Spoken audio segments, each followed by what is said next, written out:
Merhaba. Bugün Cumhuriyet'in iç savaş sırasında yaşadığı askeri zorlukları gerilla gruplarının gözünden değerlendirmeyi hedeflemekteyim. Bu amaçla Hemingway zaten bize iki tarafın kullandığı piyade tüfekleri üzerinden çok geniş bir perspektif sunmakta. Kitabın hemen başında Roberto ile Pablo'nun karşılaşması sırasında Pablo betimlenirken Pablo'nun sırtındaki silah karabina olarak tanımlanmakta ve olay örgüsü genişledikçe, ilerledikçe biz gerilla, cumhuriyetçi gerillaların kullandığı silahların karabina olduğunu görüyoruz. Buna karşılık Anselmo'nun ağzından Anselmo Segovia'daki bir çatışmayı anlatırken faşistlerin kullandığı silahları Mauser olarak tanımlıyor. Bu iki silahı teknik olarak karşılaştırdığımızda Cumhuriyetçi tarafla faşist taraf arasındaki askeri farklılık çok net bir şekilde ortaya çıkmakta. İsterseniz gelin bu iki silah üzerine biraz konuşmaya başlayalım. Cumhuriyet için savaşan gerillaların kullandığı silahlar olan karabinalar esas itibariyle diğer kısa menzilli tüfeklerin mühimmatlarından veya tabancalar için tasarlanmış mühimmatlardan üretilen silahlardır. Yani esas itibariyle kısa menzil olarak tasarlanmışlardır. Buna karşılık bir YİV yani dürbün teşkilatı vardır. Karabinaların ilk otomatik olan ve 270 metreye kadar atış kabiliyeti olan silahları olan M1'ler 1941 yılında üretime alınmıştır. Fakat buna karşılık eserin 1937 yılında geçen bir olayı anlattığını göz önünde aldığımızda Pablo'nun sırtındaki silahı 90 metre atış kapasitesi bulunan ve bir seferde yani bir dolduruşta iki atış yapabilen bir silah olarak görebiliriz. Buna karşılık Anselmo'nun Segovia'daki çarpışmada faşistlerin kullandığı silah olarak bahsettiği Mauser'ler Alman yapımı sürgülü piyade tüfekleridir. Gelmiş geçmiş en iyi piyade tüfeği olarak bilinir ve asıl adı Gevert 98'dir. Birinci Dünya Savaşı sırasında Osmanlı ordusu tarafından da kullanılan bu silahlar silahın üreticisi fabrikanın kurucusuna ithafen Paul von Mauser'e ithafen Mauser adıyla bilinir. Yani Mauser silahın aslında Türkçedeki adıdır. İç savaş yıllarında kullanılan serisinin üretimi 1935 yılında başlanmıştır ve karabinalarda olduğu gibi dürbün özelliğine sahiptir.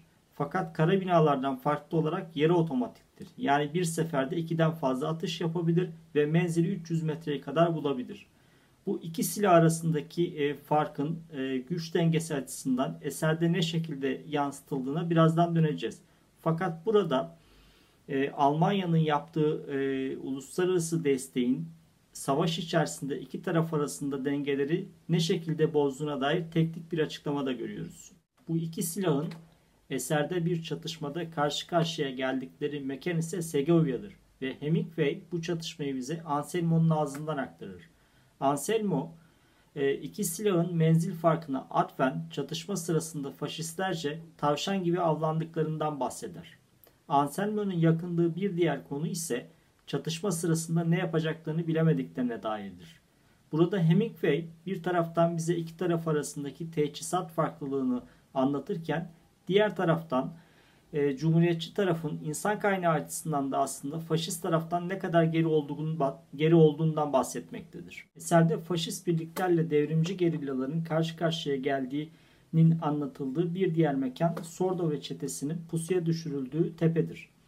Burada faşist birlikler August'un ağzından tanımlanırken sayılamayacak kadar çok otomatik silahlara sahip ve at üzerinde tanımlanırlar. Buna karşılık Sordo ve çetesi at çalmaktan dönerken karda bıraktığı ayak izlerinden dolayı yakalanmıştır. Yani bir tarafta bütün teşkilatı tam bir birlik varken diğer tarafta atları bile olmayan gerilla askerleri bulunmaktadır.